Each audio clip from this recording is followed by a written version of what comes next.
ناظرین، امریکہ نے 150 jets middle asset کے اندر مزید ٹرانسفر کیے ہیں اور اسرائیل نے اپنے جو فارمر ملٹری آفیشلز ہیں، کمانڈرز ہیں، چیفز ہیں، ان کو پوری دنیا سے ہنگامی طور پر واپس بلا لیا ہے. یعنی یہ ریٹائرڈ ہیں لیکن ان کو ہنگامی طور پر دوبارہ بلایا جا رہا ہے اور پروبیبلی جو ہے وہ ان کو دوبارہ سے سروسز کے اندر جو وہ شامل کیا جائے گا.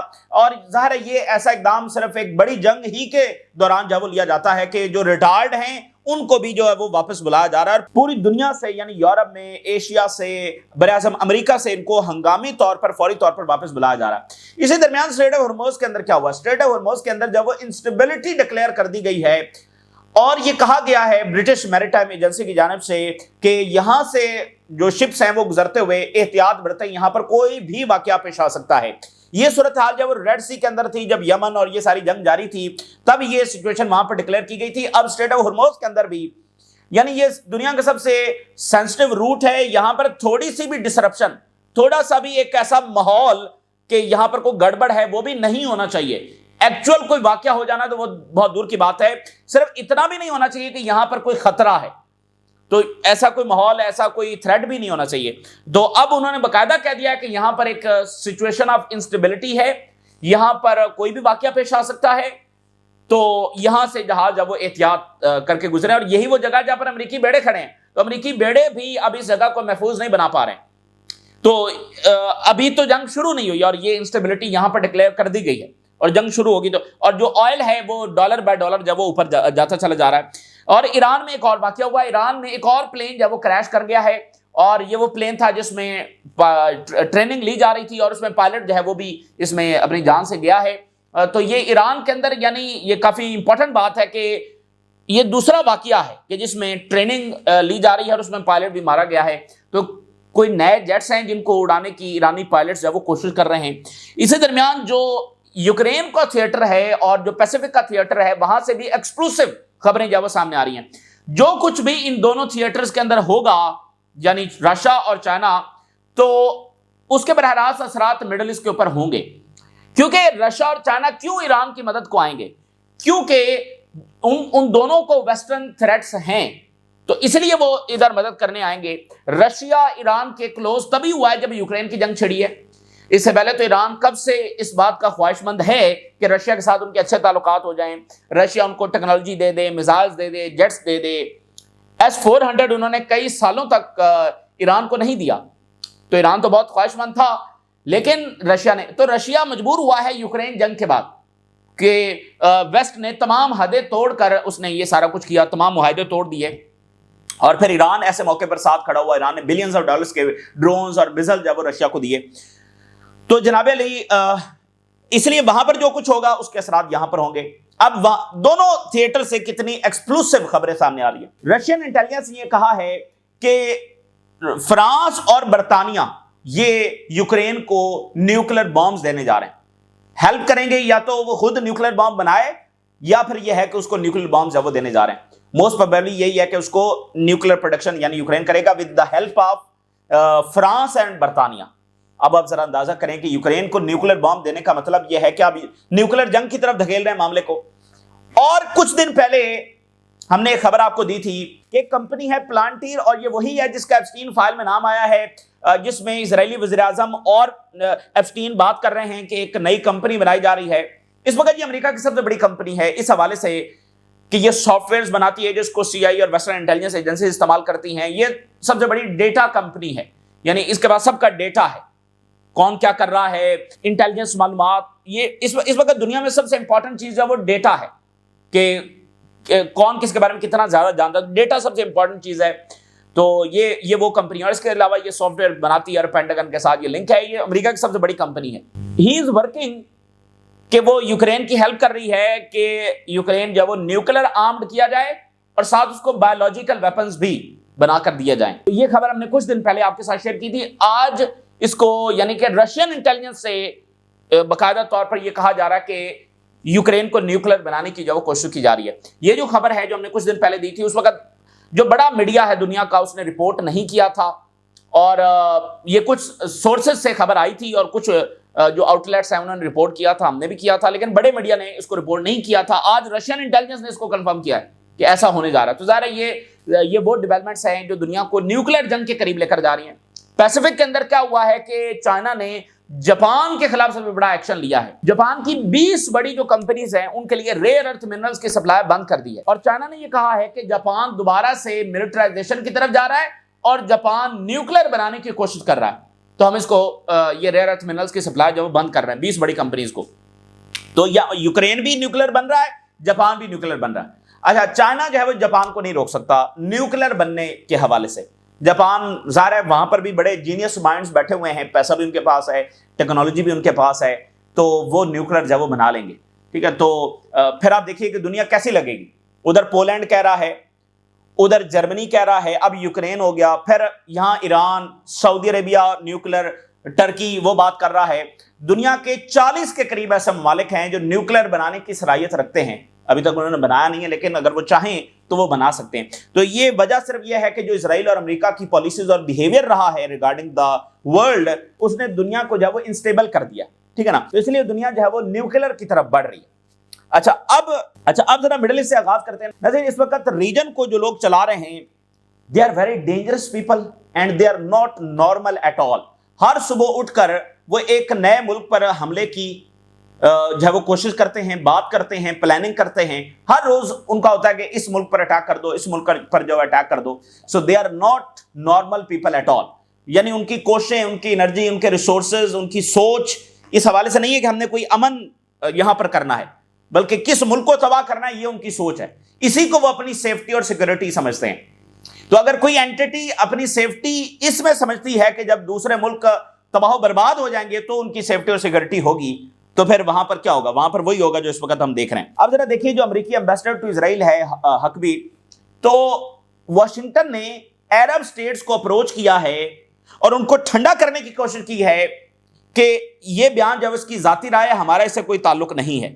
Washington has approached Arab states to calm their anger, ان کے غصے کو ٹھنڈا کرنے کی جو کوشش کی گئی ہے، جو امریکی ایمبیسڈر نے سٹیٹمنٹس دی ہیں۔ ٹرمپ ایڈمنسٹریشن نے کلیریفائی کیا ہے کہ یہ اس کی ذاتی رائے ہے اور ہمارا اس سے کوئی تعلق نہیں ہے۔ Times of Israel, U S reassuring Arab nations that Huckabee comments on Israel ruling large part of Middle East do not reflect U S policy, یہ ہماری پالیسی نہیں ہے، یہ اس کی ذاتی رائے ہے۔ اچھا، تو یہ وائٹ ہاؤس نے اوپنلی کیوں نہیں کہا؟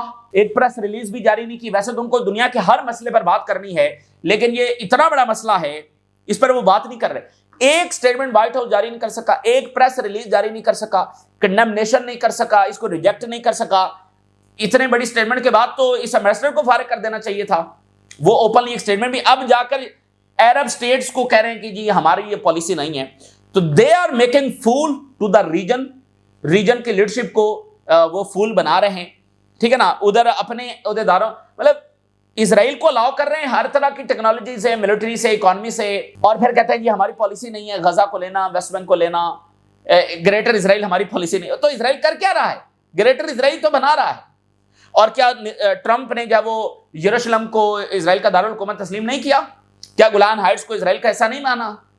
تو ریجن جب تک اپنی فینٹیسی سے نہیں اٹھے گا تو پھر یہی ان کے ساتھ ہوتا رہے گا۔ اب کہتے ہیں غصہ ٹھنڈا کرنے کی کوشش کی جا رہی ہے، لیکن پس پردہ سامنے آ کر بھی نہیں۔ تو اسی درمیان جناب لیبنان کی صورتحال یہ ہے کہ اسرائیلی جو فائٹر جیٹس ہیں، ڈرونز ہیں، وہ بیروت کے اوپر اور صدرن لیبنان کے اوپر اس وقت فلائی کر رہے ہیں۔ تو یہ لیبنان بھی ظاہر اس جنگ میں ہوگا، اور رائٹرز یہ بتا رہا ہے کہ اسرائیل نے لیبنیز گورنمنٹ کو یہ کہا ہے کہ اسرائیل سویلین انفراسٹرکچر کو لیبنان میں ٹارگٹ کرے گا اگر حزب اللہ نے یہ جو ایران جنگ ہے اس میں حصہ لیا۔ تو پہلے کون سا اسرائیل جب وہ سویلین انفراسٹرکچر کو نشانہ نہیں بناتا جو اب وہ بنانے کی دھمکی دے رہا ہے؟ اسرائیل نے پہلے کون سا بخشا ہے جو اب وہ اس طرح کی دھمکیاں لگا رہا ہے؟ لیکن بات دیکھیں بڑی خوفناک ہے کہ اسرائیل کہہ رہا ہے کہ ہم سویلین انفراسٹرکچر کو لیبنان میں نشانہ بنائیں گے۔ تو یہ جنگ جس کا ٹریگر کسی بھی وقت دب سکتا ہے، بہت ہی خوفناک اور بہت ہی بھیانک جنگ ہوگی، اور جو ریجن کو کسی بھی ڈائریکشن میں لے جائے گی اور irreversible ڈسٹرکشن جب وہ لے کر آئے گی۔ عراق جنگ کی تباہی سے تو ابھی تک نکل نہیں سکا ریجن، اور پتہ نہیں اگلے 20 سال میں بھی نکلے گا یا نہیں نکلے گا۔ تو عراق جنگی تھی نا جس سے داعش نکل کر سامنے آئی، جس کے بعد جب وہ آپ کو عرب سپرنگ جیسا فنامنا جب دیکھنے کو ملا جس کو ڈیزائن کیا گیا باقاعدہ، تو جنگوں میں سے پھر آگے بہت ساری چیزیں جب نکل کر سامنے آ جاتی ہیں۔ تو بات ناظرین یہ ہے کہ نتن یاہو اس وقت الاؤ نہیں کرے گا کہ یہاں پر مذاکرات کامیاب ہو جائیں یا امریکہ یہاں سے جب وڈرا کر جائے۔ اگر نتن یاہو کو کچھ ایسا لگا بھی صحیح